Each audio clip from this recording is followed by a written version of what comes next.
Hello, welcome back to The Living Process. My name is Greg Madison. And in this episode, we have probably one of the best known people in the focusing world joining us. And that's Nadalou. Nada has been a part of the focusing world for a very long time in many different ways. Of course, she's been a teacher of focusing and has taught a lot in Australia and China, as well as around Europe and North America.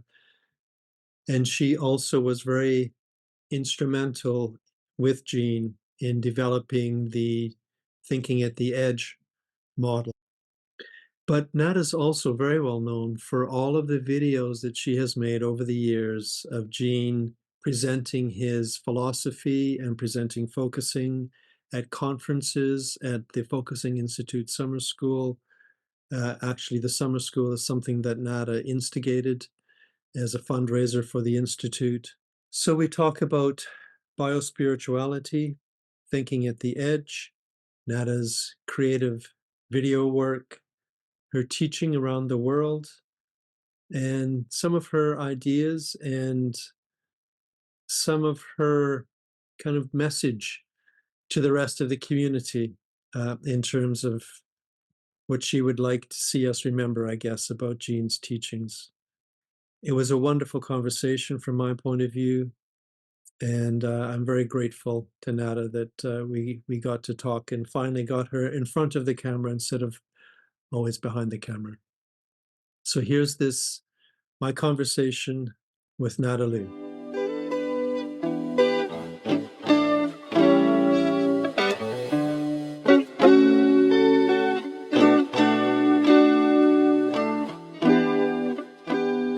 And I'm very pleased to have Nadalou as my guest today.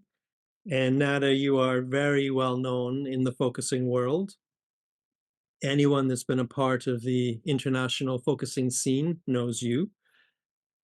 Usually the first question I ask, and I would like to ask you this because I don't know the answer to this, is how did you find out about focusing? How did you end up sort of in this strange world of focusing and Gendlin's work? Can it be a long story or a short story? It can be both. Yeah, I found about Gene's work by finding focusing book on the shelf, but I need to start with a little bit of my history and who I am and where I came from, because it becomes instrumental to understand my position vis-a-vis focusing. Yeah, please do. I would love to hear that. Well, the one thing I don't want to spend too long time on, I spent first 28 years in Yugoslavia. That was Yugoslavia, and that countries changed from kingdom into fascist supported Germany, into change from kingdom into communism that shocked the whole world. And during that time, I left Yugoslavia. No, it was Yugoslavia, communist Yugoslavia, but it impacted my whole personality because the change, communism coming into forced into country that didn't exist yet, was in experiential way like we were something in the society, in the town where I lived, the family well known and so on, to a change practically overnight into some partisans who were mostly not very educated and lived in woods. Mm-hmm. It came over, and whatever was good before became the very opposite.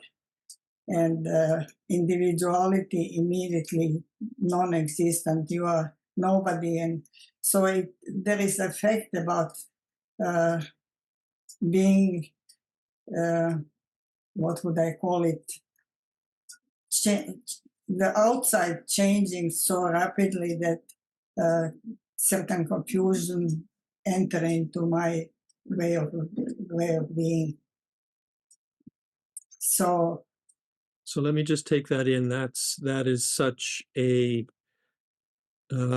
very specific and powerful kind of beginning to find that the world around you gets turned upside down, and of course has a huge impact on how you understand yourself and your place in the world. yes, thank you.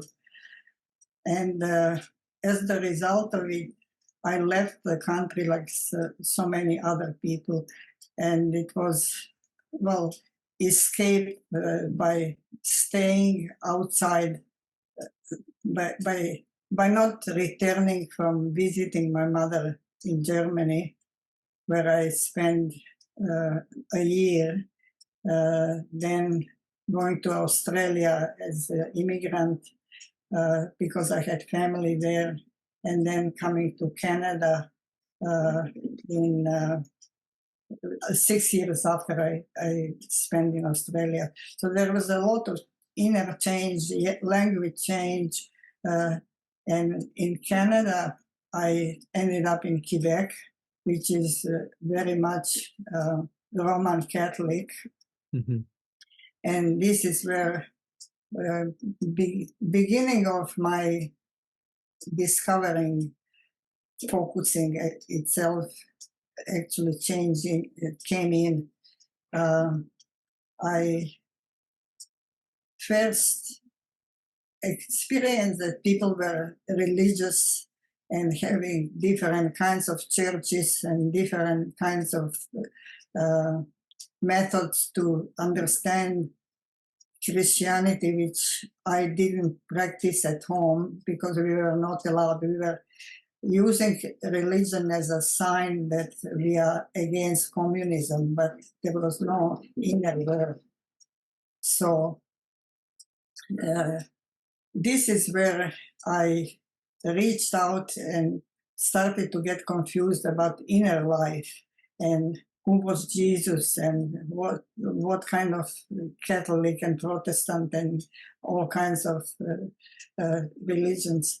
So that kind of moved me into a direction of I want to find out who Jesus was and what did he say. This was a strong reaction to everything that I said so far, which I am happy to leave behind. Mm-hmm. So can I just check that with you? It's Please do. A part of your identifying with Christianity was in part that it set you as separate from the communism that you had left behind. But then That's right. you came across different forms of Christianity, and you decided that you wanted to find out for yourself. It's like a kind of your own experiential quest or something. You wanted to find out which version of Jesus is the right one for you. Not version of Jesus. I wanted to find out what Jesus actually said. Aha. So let me say that back. Okay. So this was a journey to find out what did he actually say. That's right. Yeah. The, Okay. the historic Jesus. Mm-hmm. So that was my decision to take a degree in theology. I had a degree in physical education from Yugoslavia, but I took a degree in Christian theology, which I never used for anything else but for myself privately. Wow. And through that, I discovered Ignatius of Loyola, that has Ignatian exercises, and I bumped into group that was practicing Ignatian exercises, and the person who was my director said to me, "Have you ever heard about focusing?" And I said, "No." And she said, "Would you like to try it?" And I said, "Yes, really, I would." And I was sold. Wow. And she was talking about Ed and Pete, Ed McMahon and Pete Campbell. Yeah. And uh, I, in Ignatian, uh, there was a place where we practiced. There was a bookshelf, and there was focusing book, Gene Gendlin's focusing book. And I remember bringing it home and reading it and saying, "Wow, wow, wow." And the same person that introduced me to it said, "By the way, Fathers Ed McMahon and Pete Campbell are coming to Toronto. I live in Montreal. Would you like to go?" And I did. And that's how I connected to biospiritual focusing Mm. in my core. Can I just ask, what was it when you saw the book? What was it that you recognized there that felt so right to you? The book itself, I wouldn't be able to comment why the book was so important, except that it became important connection. But the fact that Ed and Pete uh, introduced me actually to Gene Mhm. by their teaching, and I felt this I repeat very often. I felt spiritual desire to uh, discover my spiritual uh, questions with both feet on the ground. Mhm. That's a nice way to put it. A kind of a very grounded, sort of spiritual adventure. And this connects to the sentence, "I wanted to find out what Jesus said." Uh, Mhm. my version of what I understand in it, this came like, uh, that's allowing me to be religious, which I am not, with both feet on the ground.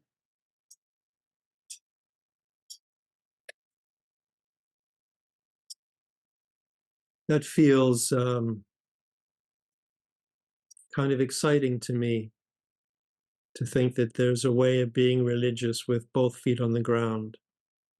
Yeah, because I'm not religious. I don't, I'm Catholic by birth, but I'm not a religious person. But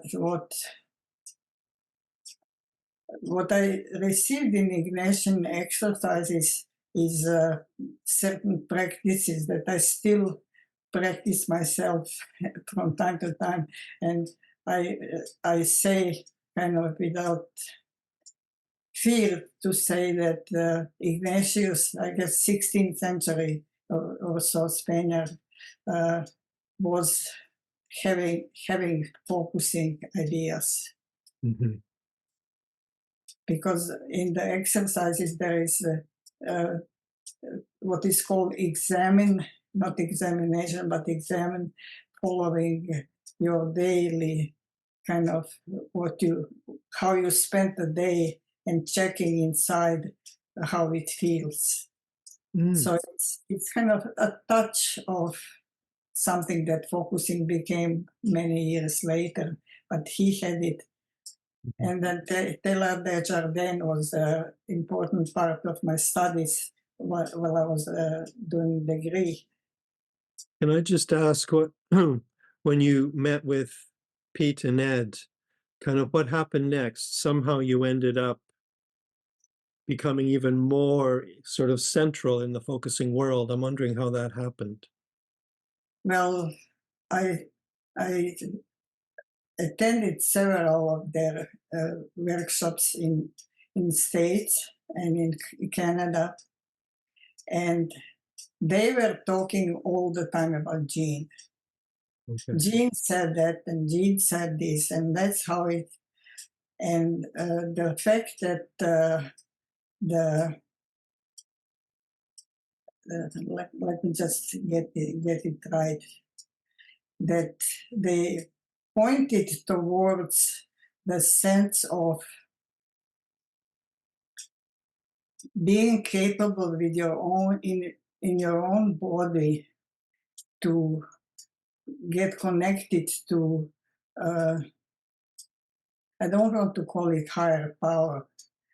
They call it extreme. They have a word for it. Consciousness that you are part of, like a cell, and you feel.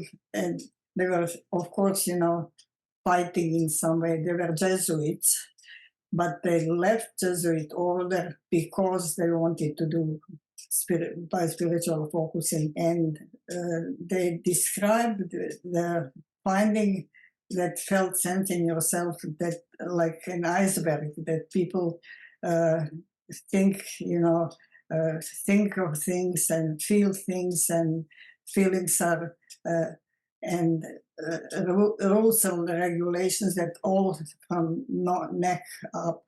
And they said, we don't go into body because we don't know, but the stories that come with your uh, problems or ideas or whatever are actually stored in the body as well.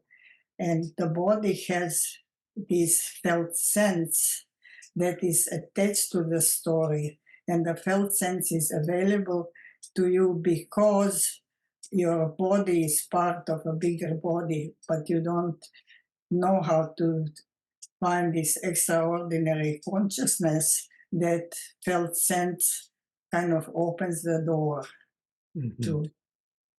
So they were saying you have a teacher inside yourself, and the teacher inside yourself is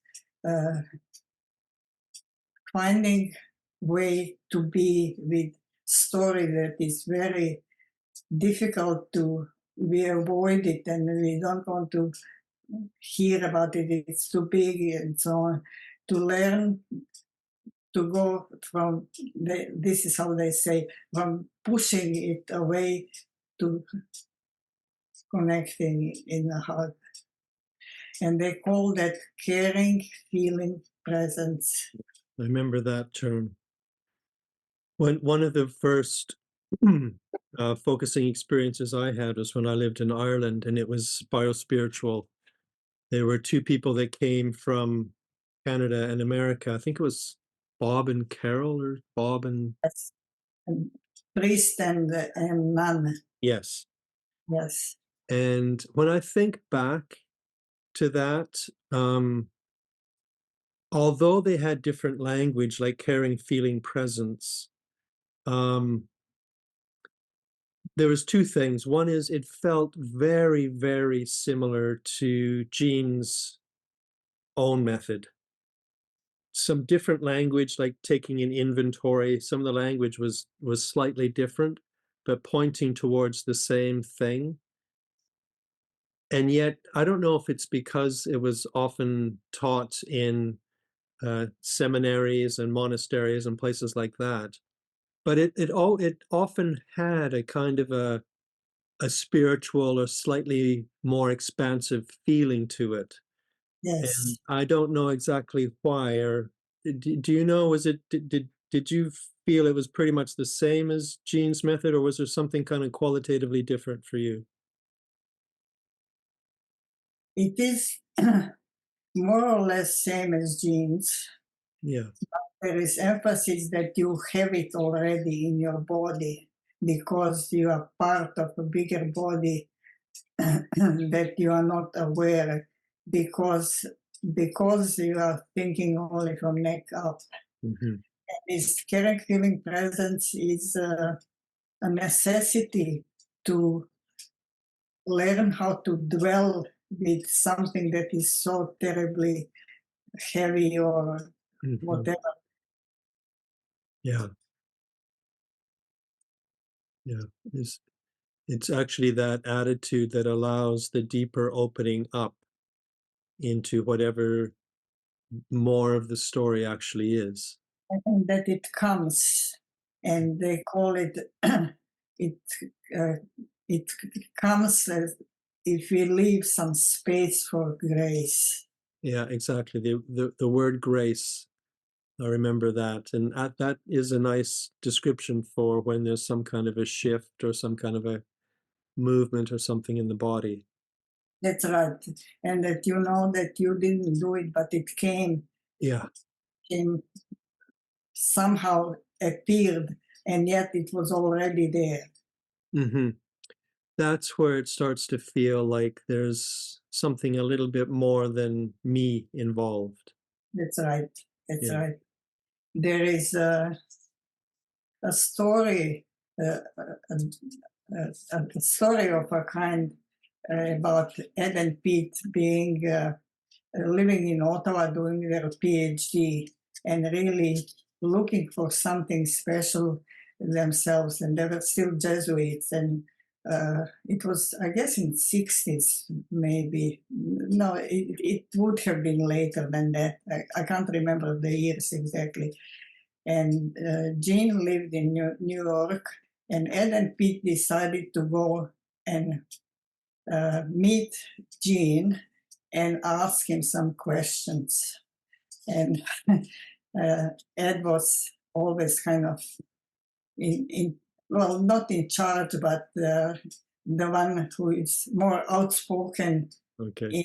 in direct way. And then so they came to Gene's door, and description of the whole incident was so funny that they were in Jesuit clothes yet still, and Jean was in an apartment and there were just boxes to sit on somewhere, not really anywhere to sit. And Jean was quiet for a while when they came in, and the two of them were thinking, oh, you know what? And he was quiet and he says, "You're okay, guys.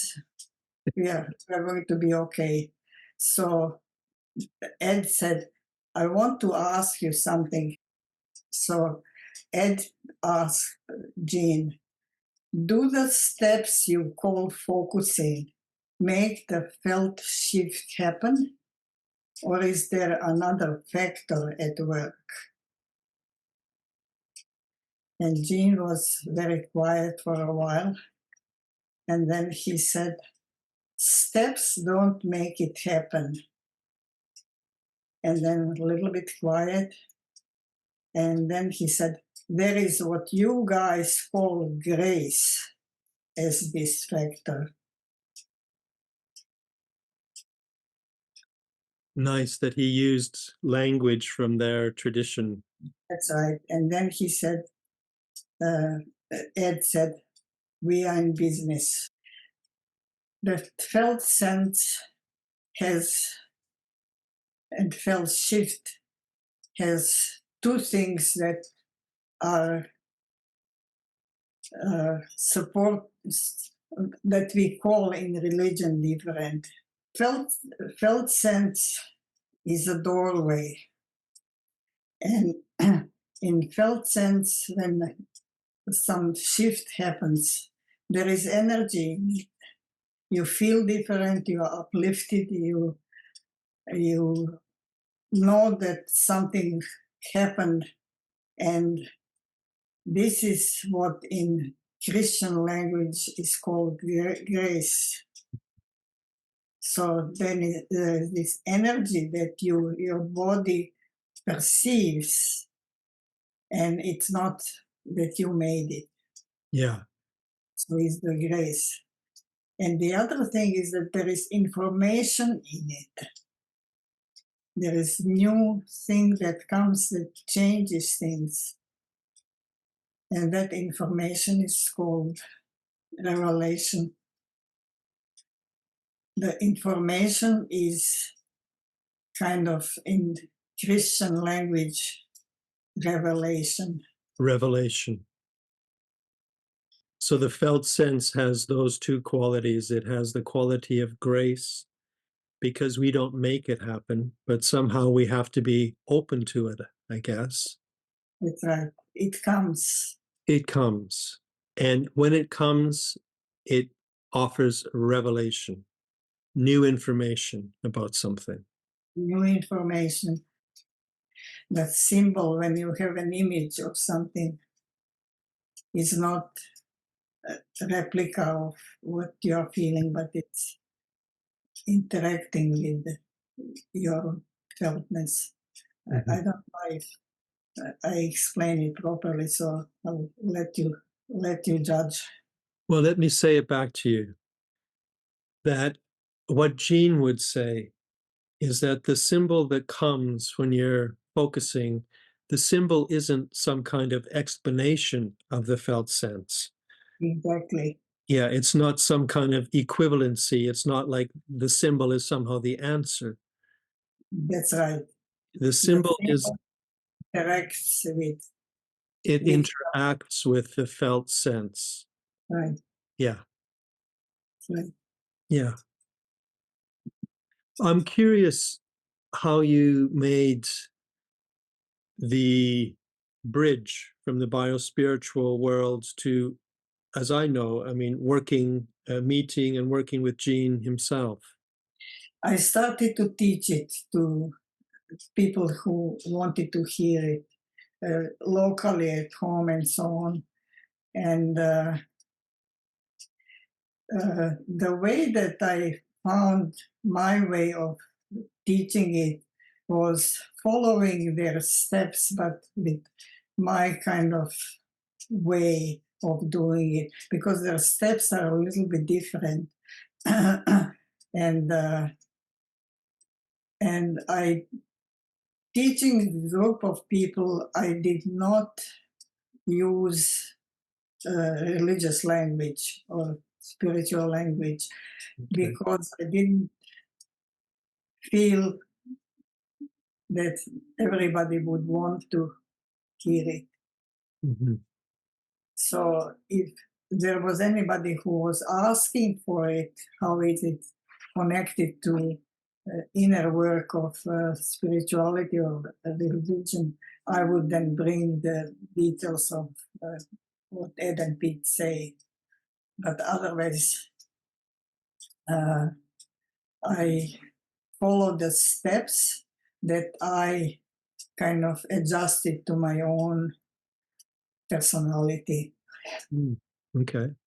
So I didn't call it nada, so I would still call it biospirit. Sometimes I would call it biospiritual, but then if I knew that I was in a situation where people would go like that, if there is spirituality brought in, I would not use it. But Ed and Pete were the first ones who dared to mention spirituality. Mm-hmm. Elfrid Hinkertoff was teaching also, but in Japan and places like that. But Ed and Pete were kind of with both feet on the ground. Mm-hmm. Yeah. Yeah. So I started to teach. So I taught in Australia for many years Mm-hmm. in winter time, and I trained many people there, quite a few in Sydney and in other cities. I kind of learned to be with them in the way that I appreciated focusing. And later on, even through the TAE. And then on the trips to Australia, I would stop in New Zealand as well. Because there was a nun who was my friend, became my friend, and I would teach there, and she would have big groups.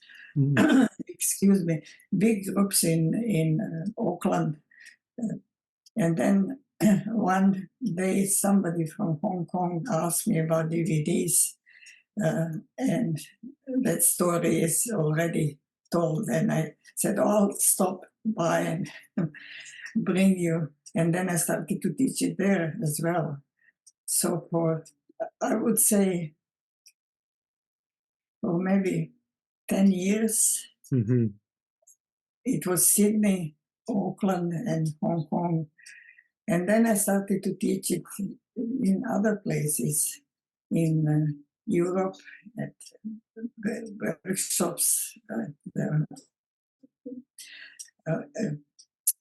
internationals and stuff like that. And I developed my own style. And as I said, I didn't call it anything, but I would call it either just focusing, depending where I was, or by spiritual focusing. But the method was the same, Hmm. except I would go into spiritually sensitive areas, depending on who was learning. It was the same method, but you would be sensitive to the audience That's right. and what they wanted to learn, I guess, what they were there for. And if they had a desire to know if there is something of, because they would be impressed with the shifts when they came and how come. Mhm. So there was a question, that it's not from you, but it comes as a space for grace. Mhm. I can understand in the way that you were teaching it, you were quite flexible depending upon the audience. You were careful, I think, kind of to adopt the language that would suit the audience to some Right. extent. Right. So if you had an audience that was open to spirituality and they asked, like, where does the shift come from? You would be able to say, well, that's grace. And that's something they would be able to relate to. But the audiences that weren't spiritual or religious, if they asked, where does the shift come from? How would you deal with the question from them? Because you would want to avoid anything that would alienate them. Let me go into a memory. Yeah. The way that I started with the group always was with the exercise. And the exercise went to quiet down, to take their attention inside, go a little bit, quieting body, and that I'm going to lead them through certain situations, and that they don't answer to me, that they remember, and we talk about it later on. And I would bring them to a short, uh, not clearing the space, but taking inventory, because Ed and Pete call it taking inventory, and it suits me much better than clearing the space. So I would ask them for something pleasant, something that is not pleasant, and something else is there.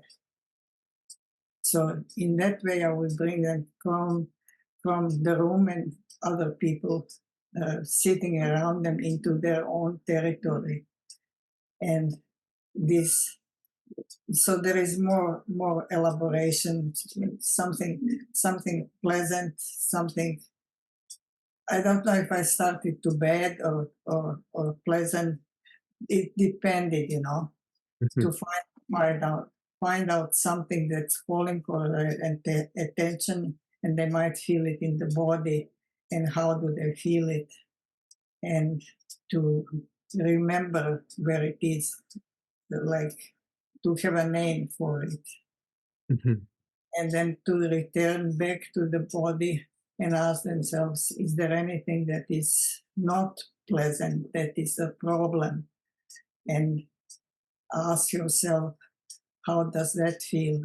Where do you feel? And does it have a name? Does it have a shape or color or whatever? And also to leave that. And then to go to third question, is there anything else that comes to you out of blue? So have that as well. And last thing that I asked them, so if all the things that you touched on right now, the 3 or 4 things, were somehow resolved, how would it be in your center? Mhm. And I gave them time, and they were not talking during that time. And then when that finished, I would say, if you were to do some more work on something, which one would be the one you would like to stay with? So that's clearing the space in really minimal, Mhm. but it was already experiential before I would enter into anything else. Yeah, so you would start with the experience of taking an inventory and inviting them to get a sense of what it would actually feel like if all of those things in their life were okay. And then to imagine if they were going to go back to one, which one would they pick? That's right. So it's almost like at the very beginning, before you've introduced focusing, you've set them up to focus on something. That's right. Yeah. That's right. And then I would open it up for people to share if they want, and Mm. also to feel safe not to share if they don't want, and also this the security that other people do not say anything, so it's safe. Yeah. And out of their questions would come, how come, how come. So it's hard to answer the question. It's a good question, but it's every time different. Mhm. Yeah. Sometimes I would say if it was a positive, it was a shift. It usually didn't shift at the very beginning, but if somebody volunteered to do the focusing, then I would do focusing in front of the group. Mhm. And with the safety that nobody touches it. It's sacred ground. I would call it sacred ground. Okay. That makes sense to me. So this is how I handled focusing. Yeah. Do you want to know any? And I would still handle it same way now. Yeah, that makes sense to me. To me, that's quite a classical kind of focusing, uh, Basics. sort of, well, I think a classical way of introducing focusing and introducing kind of getting the space to have a felt sense. A lot can be learned by Yes. presenting it that way. Yes. Definitely. Yeah. Yeah. So I'm still curious how you met Gene and what that was like. It was one year when Mary McGuire, who was in charge of uh, the week long, and basically Riva Bernstein was very kind, and she wanted to hear a little bit what I had to say, but they couldn't accept the idea of biospiritual focusing being focusing that can be certified. No way. Hmm. But there was the opportunity that Gene came and talked for uh, half a day or something, and there were names pulled out for somebody to sit with him, and I was one who got it. And I still remember every detail of it. Wow. honestly. It was interesting to meet the person that I heard about so much, and the way that the shift came was just incredible. Uh-huh. And then after that meeting, uh, Kathy McGuire still insisted that I should come to international. That was, I can't remember where it was. And I was, by that time, I was already doing DVDs for VHS for Ed and Pete. And Kathy had idea that I should do something for him as well. Oh, okay. Wow. What year was that? More or less? 90, 93 maybe. Okay. So I first videotaped Gene in Wisconsin, and this is coming home through focusing set. Okay. That's how I got into DVD, the VHS tapes, and I was amateur. I didn't know anything myself, but I did produce. By that time, I did produce some videos for Ed and Pete already. So I came, as Gene said, that another angel was sent to us, and I came. So nobody was doing videotaping at the time. And I wasn't trained. I was total amateur and learned on the job like you. I was just thinking, you're not the only amateur here. Yeah. That's amazing to have the confidence to do that when no one else was doing it. That's wonderful. Well, it wasn't. I'm thinking about your word confidence. Hmm. It's it was such a desire to share it, to put it out, Hmm. that I had to do it for myself, not to serve something. Hmm. So I always look at it as my artwork of some kind. Hmm.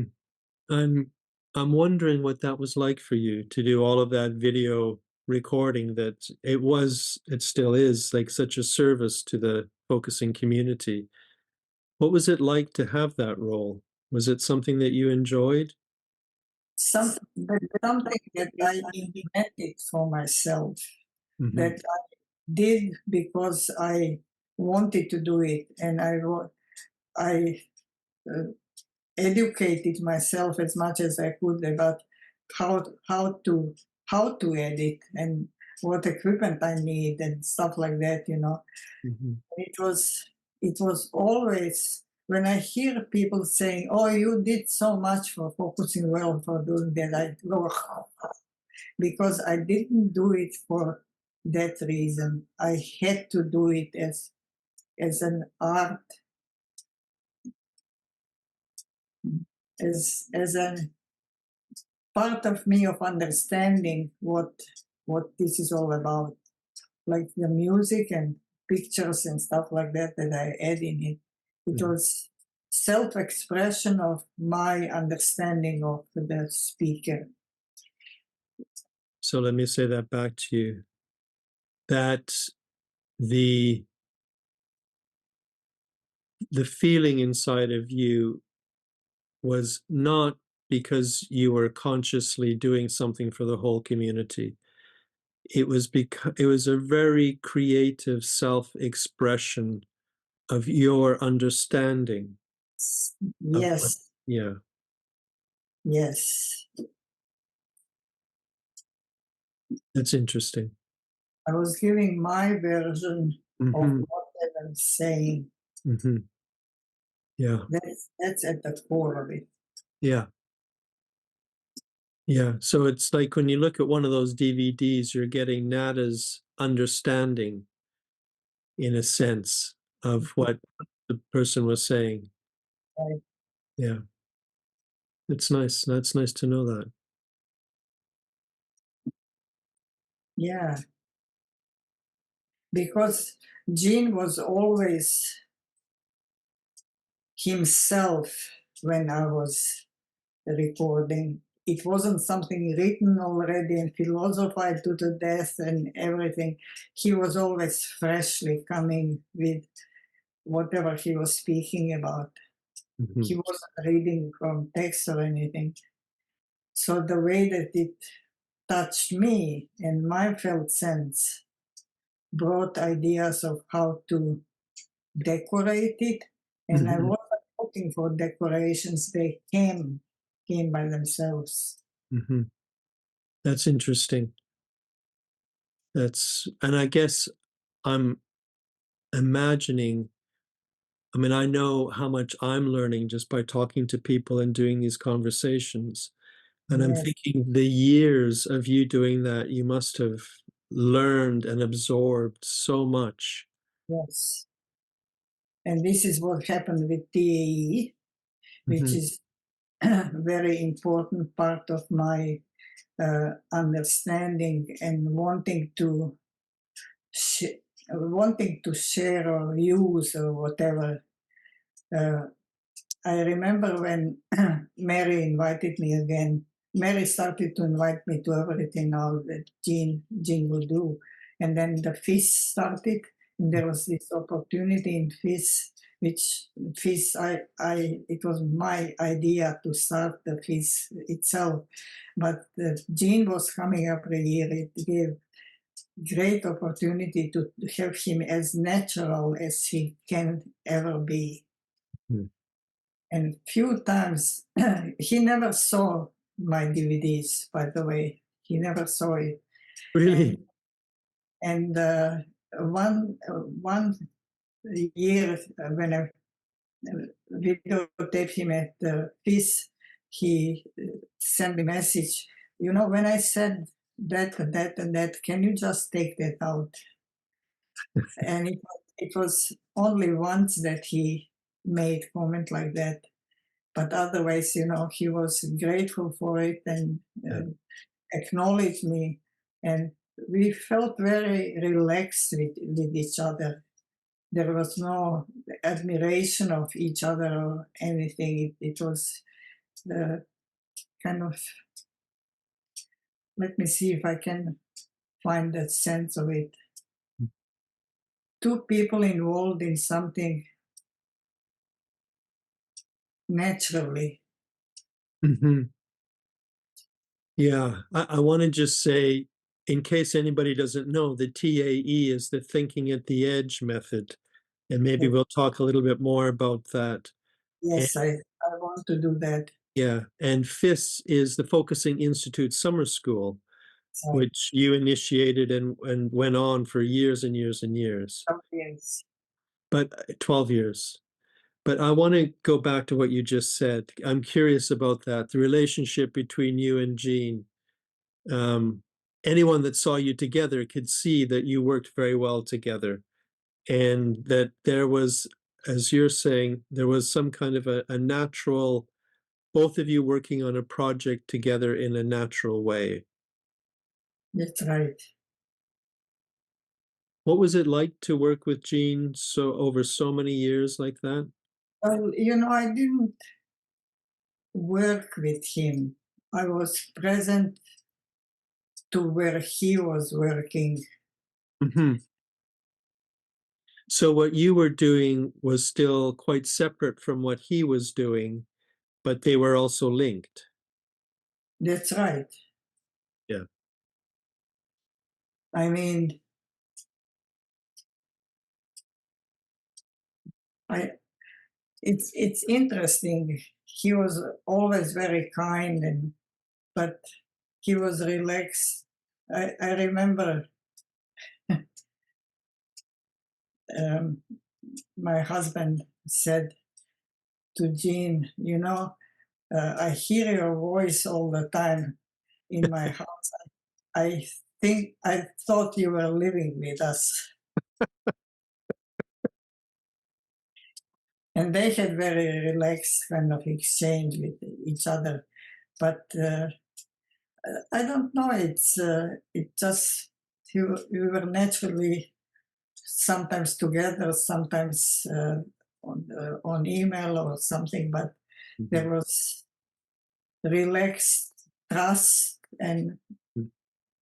reciprocity of some kind. Yeah. And But I mean, there, I don't know if there's anyone else that would have spent as much time as you did, sort of witnessing him, listening to him, editing the DVDs. You would have heard the same thing so many times. You must have his voice kind of in your bones. I learned what he had to say through my body. Yeah, That exactly. made Yeah. me Did he ever say anything surprising to you? Do you remember anything that he said that about, surprised you? about me. Or well, I was thinking kind of in terms of his presenting, or about you. Well, there is actually a clip on it during TAE when I co-teach with him, Mhm. in, and he says, "Here is Nada who is going to do the steps on the board," and he puts it in a funny way. She knows me. She spent more time with me than I spend with myself. Yes. So you can trust her, and she's going to correct me. So there is that ease of, we are not competing, we are doing our thing, and we are doing it out of love, not for each other, but out of love for what is there. Yeah, what's being shared. That's right. So how did you get into the TAE, and what attracted Well, you? that's a big long story that needs to be understood by a lot of people. TAE did not exist before, and it was Mary who.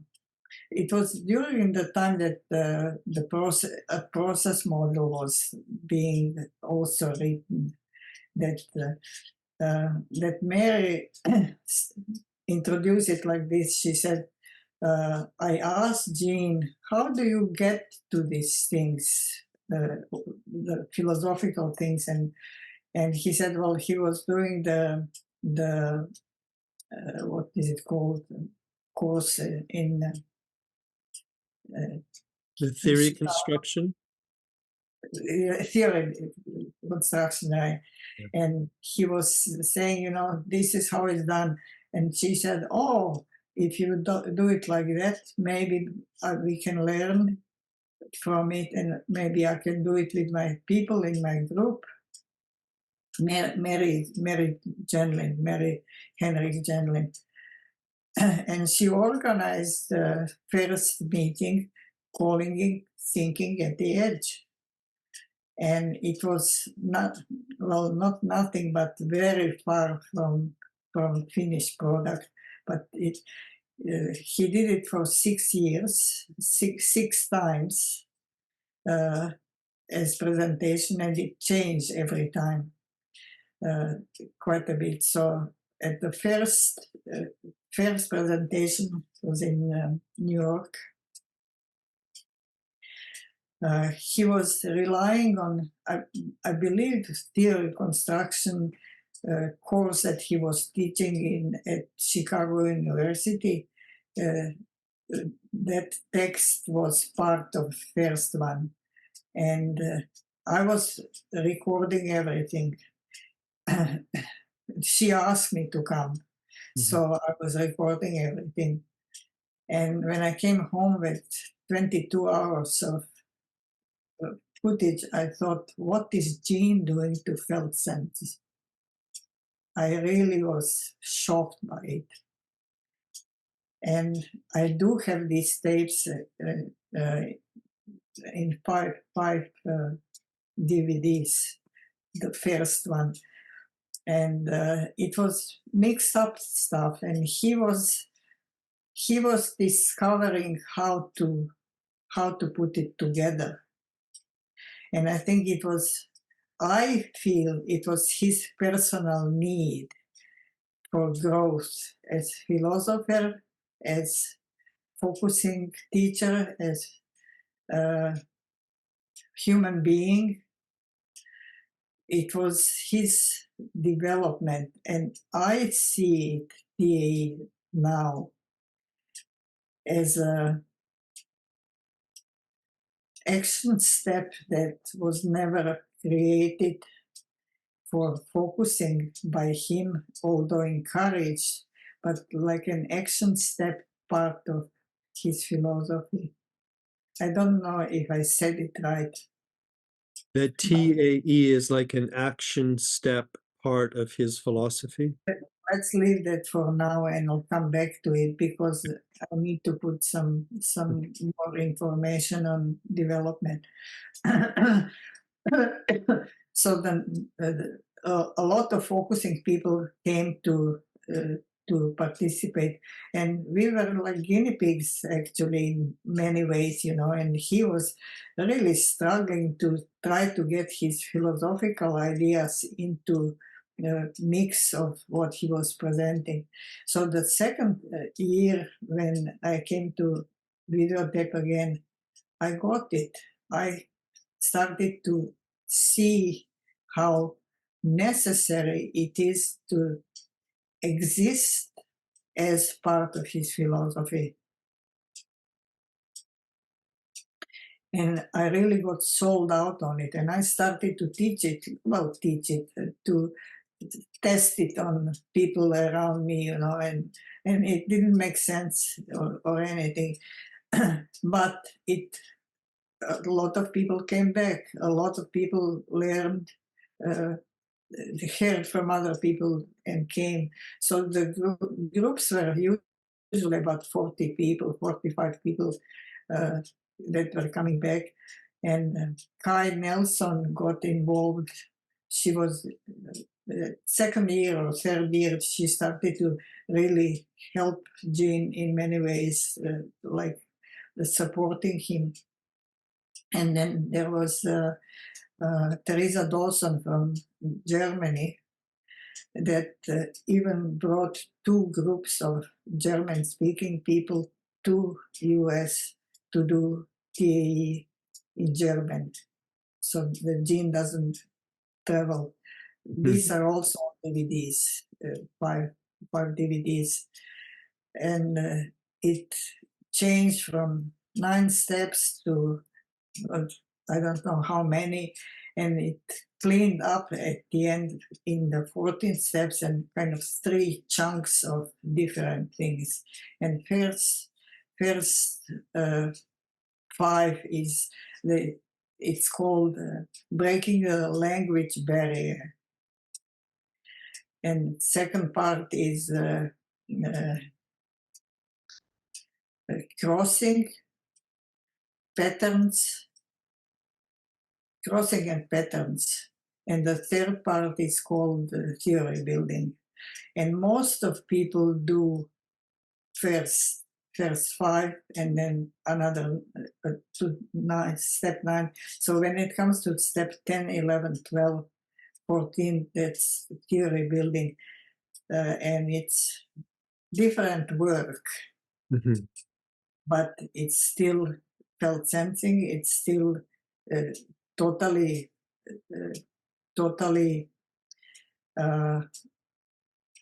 engaged with his philosophy and everything else. So that happened through the 6 years of him teaching at well, you were at there as well, I guess, in Garrison. Yeah. And I started to teach it a little bit, and then more and more, and I really love it. And I feel that construction of, not construction, let me find the right word, creation of thinking at the edge was a natural process for Gene to develop himself. I really, I really have the sense that it was a path for him to do more than therapy, Mm-hmm. therapy-based focusing, because it started as therapy-based focusing. Mm-hmm. So in TAE, you can do therapy as well, of course, but it's aimed to something else, and it's aimed to this thinking process that the words don't mean what they say. So when it comes to words, the words of what you feel do not exist. The words that you have felt sense about do not exist, but they're somehow ready to come out. And when you do the first 3 steps in TAE, you come to a place where you use the word, and when you ask yourself, what does that word mean? If you look at dictionary, it doesn't mean at all or a little bit, but instructing people to say it, like, what is, for instance, pause? If you look at dictionary, it has words that somehow fit and somehow don't fit. But then my teaching, I think I always have a smile when it happens. When I ask them, for instance, for me, if I say word pause, the first thing that I say is whoa, whoa, whoa, whoa. And something wants to come, but is not ready yet. When I give them examples of that kind, you can see that people get it. Mm-hmm. And this is why I still insist that they should be taught in steps first, then do crossing and theory and everything else. So this is where people discover that they have their word that was hanging there, but it wasn't able to come through public language. I'm just taking that in because I'm thinking, how is that different from like with a felt sense, and you get a word and you know the word has so much more to it than the public understanding of it. And even if someone reflects the word back to you, hearing it back, you feel how much more it Yes, has than the word can possibly yes, communicate. yes. It And reminds me of that. yeah, it's true. There is endless more there. Mm-hmm. Mm-hmm. Yeah, definitely. So that experience of discovering that you know something more and you cannot do it with public words. There Mm-hmm. are steps, exercises that I lead people with. It's not just one thing happens like that. It's kind of back and forth, and it needs to build one on the next one, and next one builds on the previous one and going forward. Mm-hmm. So it's a Yeah. complicated process to learn. But once when you know that they exist, the steps, then you can let them go. Yeah, it's a little bit like focusing in that way, that once you learn the focusing steps, whatever steps you learn, then you can let go of that and find your own natural way with it. That's But right. it's interesting to me what you said a little while ago about Gene. It's like this TAE, thinking at the edge, was kind of the second application of his philosophy, focusing being the first one and used more in kind of a therapeutic way, Chronologically. chronologically. But TAE, if I got you right, it was closer to his love of thinking and philosophy. That's right. And it is, I think this is what you were saying, it can be a revelation to people when they're trying to say something that they're thinking, to realize that even in their thinking, there is this so much more than the words can possibly say. And then they get interested in how to say all of that somehow so other people can understand it. That's right. Yeah. Or misunderstand it, Or misunderstand it, yes. which is kind of okay unless you get into argument. But you get very misunderstood. Mm-hmm. Yeah. So as a result, I personally feel that the action steps that everybody was constantly demanding and demanding on him, and he was agreeing, but was never able to say, he was saying, I bring you to the door, and that door is open to you. What you find behind the door is up to you.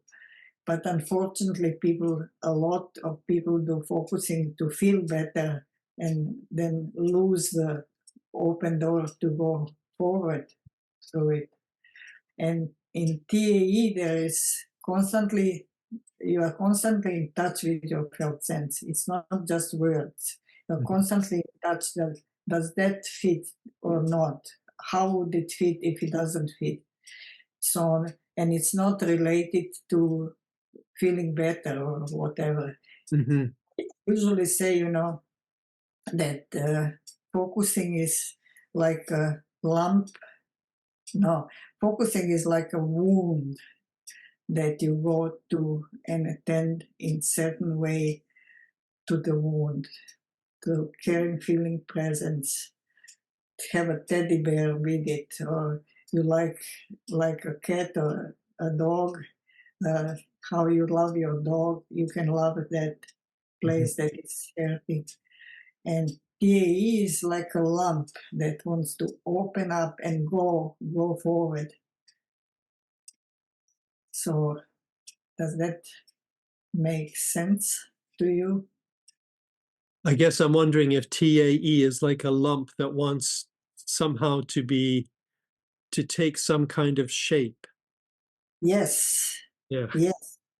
It wants to grow. It wants to be more because it has more, and it's frustrated because it can't be said with Mm-hmm. ordinary words. Mm-hmm. And then you find patterns. Well, I won't teach the whole TAE, but you discover that you are doing it here and here and here and a little bit differently. You're already doing something that connects together. So Mm-hmm. it's all the stages of going through practice that has a lot of useful little steps and details, but you need to understand the function of each Mm-hmm. so that you can use it properly. Can I just take you back a bit? You said something that I thought sounded very interesting. You said something about a misunderstanding of interaction first.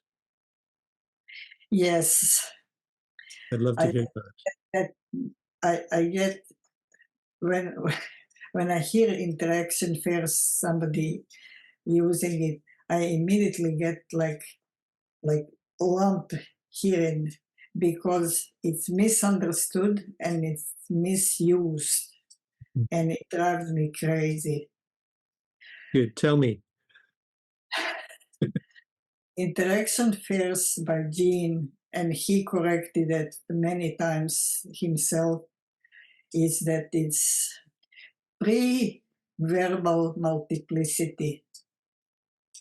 Pre-verbal multiplicity is interaction first.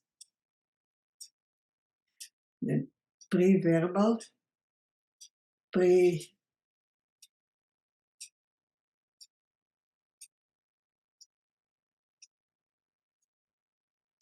it's not separated yet.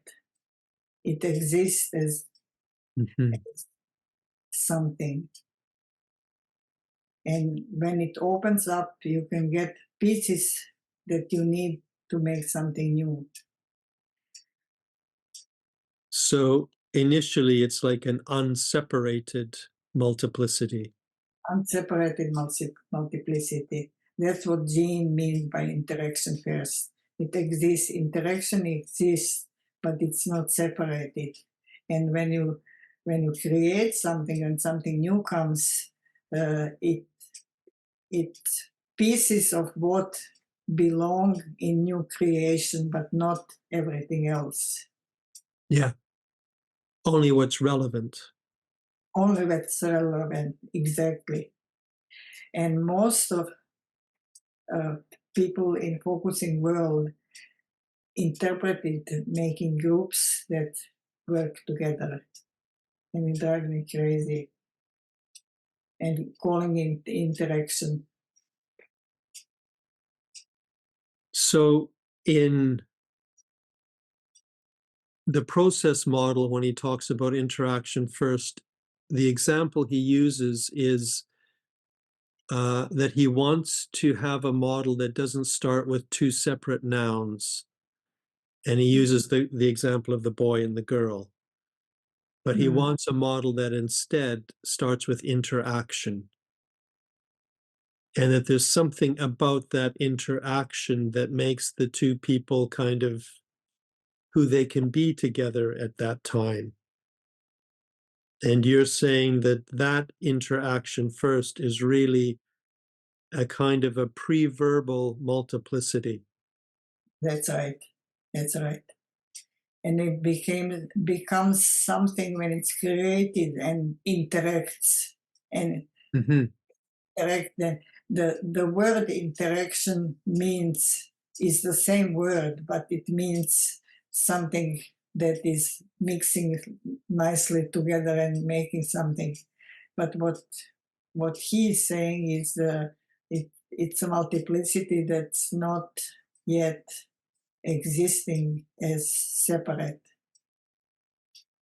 And what is different about that than what you sometimes hear?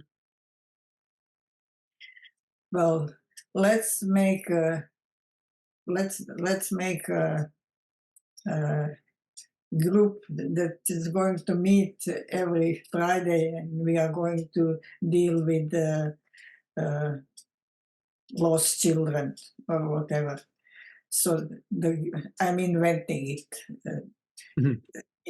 It's this grouping that is necessary to have in order to work together. But that's not what Gene is talking about when he says interaction first. Mhm.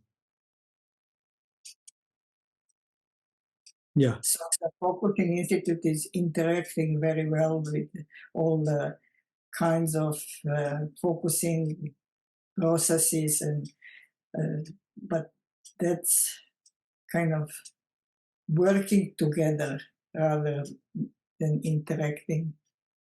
Yeah.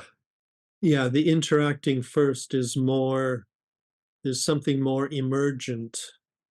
Like, Yes, yeah. ready to emerge. Yeah. And that is part of TAE as well. Anything can fit, but everything doesn't fit. And you Mhm. need something. I remember I have a couple of clips of Gene and me working on my TAE, on TAE tapes. And I was trying to explain to him the three things that I was kind of interacting with. And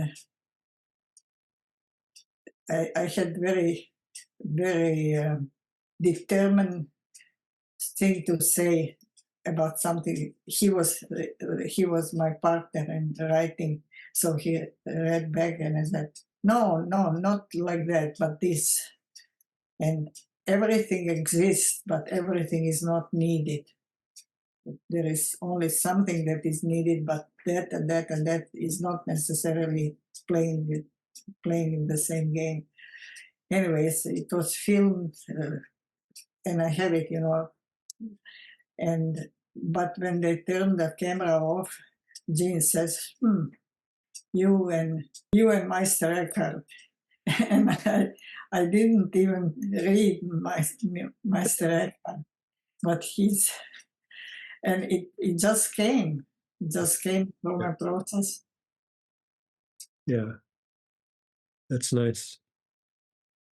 Let me just ask you if there's anything else you would like to say, or any other kind of clarifications or stories or anything that you would like to, that if you ask yourself, is there anything else that's just alive for you that you would like to say? Maybe there's other projects that you feel especially passionate about, or anything else that you would like, maybe that you would like other people to know. Anything you'd like to say. Just take a moment and see if there's anything else that we've missed.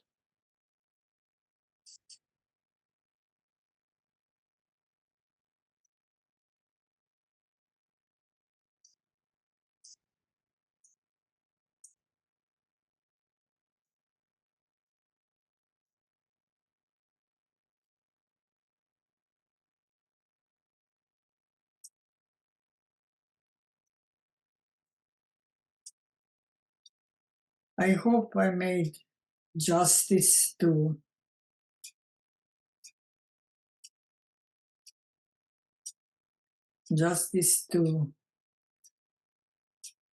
what I understand of Gene's, well, not only Gene's philosophy, but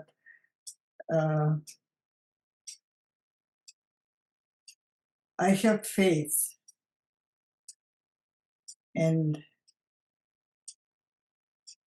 I know when touch of grace comes,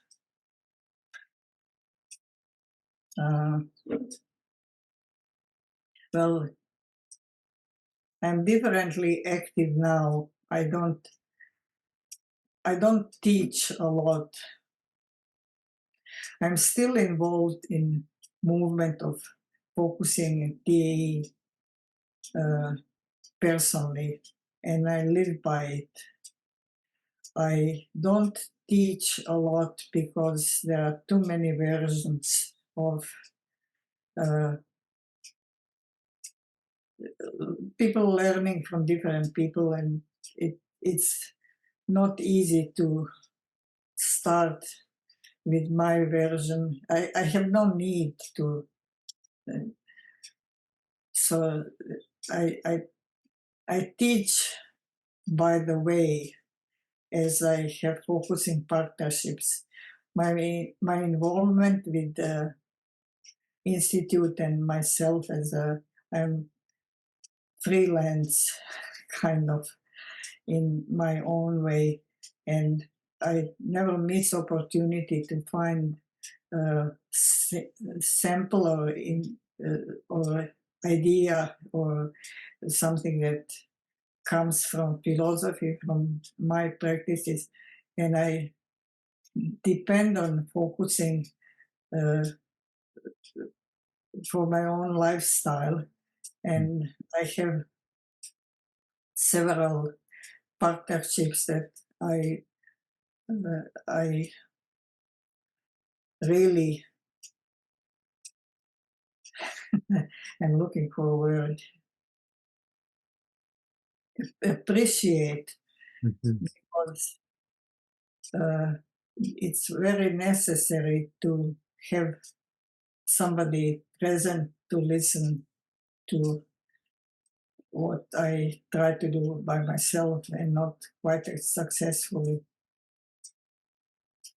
And I would say focusing is handy to have for small decisions, but it's also very important to have as a prayer or meditation or lifestyle opportunity to stay in touch with what is going on, what is aging, what is ahead of. So I'm deeply still involved, but I'm not kind of going out to preach. Mhm. I share rather than teach. Yeah, it sounds like you're deeply personally involved, Yes, and that does come out through your partnership sharings. And occasionally it sounds like you still contribute kind of more publicly, but you don't have to pursue that. that's right. Yeah. I can, but I don't accept new people. Mhm. Well, don't involve myself because I, I don't feel like it. Mhm. I've been teacher my whole life. I hope I brought enough things that have value for other people to hear, but I'm shy. My message would be don't leave Gendlin out of wherever you are going, because if you're leaving Gene out, you're not doing focusing.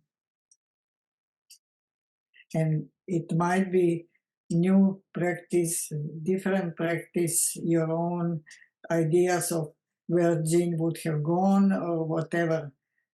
Don't leave the reality of what Gene presented. Wonderful. That's a very clear message. So, Thank you very much. You've been very, very generous with your time. I really appreciate it. And I think it was a lovely conversation. and thank you for being so present and so capable of reflecting exactly meaning uh, as it comes, or leaving space for improving what wasn't said by me properly. I I really enjoyed, as nervous as I was to start with. I think I spoke quite a bit. It's nice to have you as the focus of sort of on the camera rather than have you behind the camera all the time. Okay, thank you. Okay. Thank you very much, and I'll see you soon. Bye bye. Thank Bye you. for now. Bye.